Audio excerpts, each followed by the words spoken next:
Hello everyone, and thanks for tuning in. Today I want to go over some of the QC capabilities that are available to us within Recon. To set things up, I first created an isochore between the A7 and B1 surfaces. And those are the green and orange surfaces being displayed both in my 3D view and my cross-section view respectively. When I took a look at the isochore, there were some very obvious issues with this A7 surface. The first being a huge mispick in one of my wells. To clean this up, I can even simply go into my 3D view, right-click on it, and click delete. And what's going to happen is the isochore is going to be updated and the surface in 3D is going to be updated as well. Once I've updated that surface, I started to notice a couple other issues with this isochore. One, most notably, is a little bit of thinning that's happening along my actual cross-section that I have displayed. So I tracked along and noticed that it is this kind of short well that's causing the problem. If I zoom in on this well, I can see that the A7 pick is made a lot lower than it should be for this well. So I have a few different options. I could right-click on it and go into delete, or I can actually just click and drag, and I could move this pick onto any other depth along this well.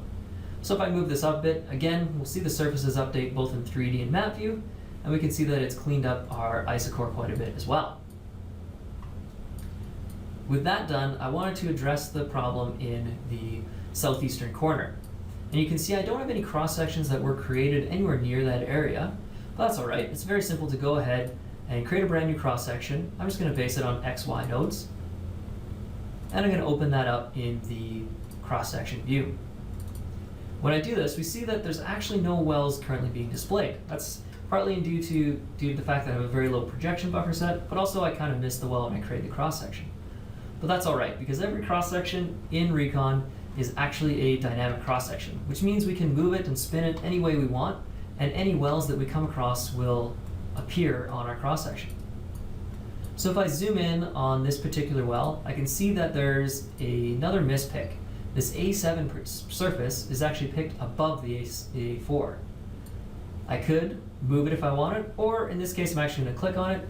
I could look at it a little bit more detailed information, and if I want, I can delete it right from this map here. And with removing those few bad picks, it actually cleaned up my isochore a lot, but I still have one issue where I have very little well control. Down in the southern corner, I can see that my isochore is actually becoming negative. I'm going through the bottom of the surface. So what I could do, if I wanted to constrain this a little further, is I can actually create inter-well picks. So this is how you control data within Recon where you don't have well data.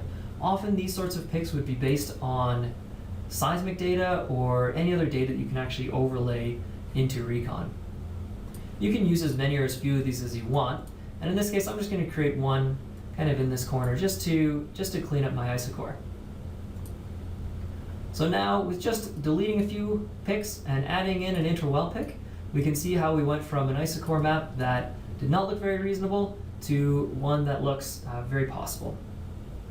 And that's all I had for you today. Thanks for tuning in.